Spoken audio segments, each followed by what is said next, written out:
Good morning. Thank you very much for joining us. Last night on WBZ News, we unveiled partial results from a new Suffolk University WBZ Boston Globe poll of where Massachusetts voters stand heading into this coming Tuesday's presidential primary. Tonight at 6:30 and 11, we'll show you what our poll found in the Democratic Senate primary between incumbent Ed Markey and challenger Joe Kennedy. Well, here to talk with us about all of those ongoing stories and more is Globe political reporter and analyst Victoria McGrane, who's been reporting from Washington, Beacon Hill, and the campaign trail for the Globe since 2016. Vicki, welcome.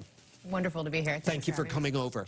So our viewers know we're taping this in advance. We're actually taping on Thursday. So we haven't seen the poll results and thus can't really give you informed analysis of them. But we do know that as we sat down here on Saturday, the Bernie Sanders campaign was planning not one, but two big rallies in Massachusetts. Is there any other way to view that than they think they can kneecap the Warren campaign on her own home turf? I don't think so. It is definitely a big move, power move by the Bernie Sanders campaign, and I think it reflects that whatever numbers that they're looking at, they think that they can beat her in Massachusetts, and that would be a pretty tough blow for the Massachusetts senator to not win her own state, and she hasn't won any state so far. No, she hasn't.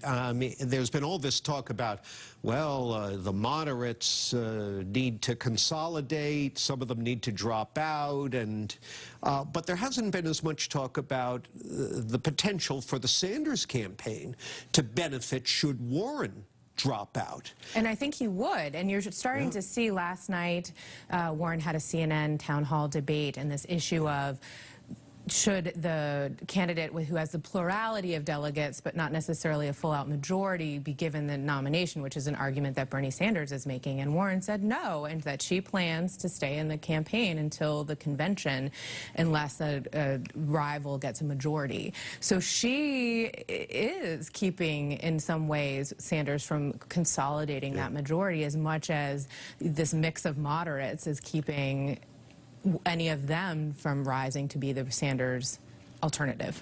Can you help us understand why the Warren campaign has fared so poorly since the voting began? Well, I think there was this sense, right, that she was ascendant and over the summer, and she was beating Sanders in a lot of polling and really at the top of the national polls at one point. It seems that there was a couple of big pivotal moments. The way she handled the Medicare for All, she came under an incredible amount of pressure. She was being attacked as the front runner, and she didn't, put out how she was going to pay for it quickly enough, and then when she did, the woman with a plan for everything, and then when she did, it was seen as from those on the left as she was backtracking. She was stepping back from a full commitment to Medicare for All, and so it kind of left this muddle. Everybody on all sides was upset with her, and then she's also had some branding issues. Right, we've seen sort of different versions of her.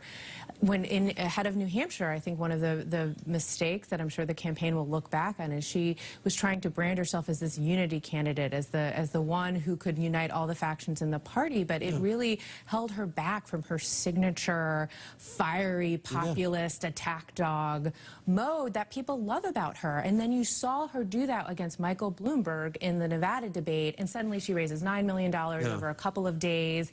The polling between early voting in Nevada and the actual caucus day, she got a huge bump, but it was too late because tens of thousands of people had already voted in that caucus. In the last few days, I've had people coming over to me in the newsroom and when I'm getting my Dunkin' in the morning saying, gee, is she angling to be vice president? I've heard that theory as well. Because she's really not going after Bernie, although there's been a little bit more of that. She's going after Bloomberg.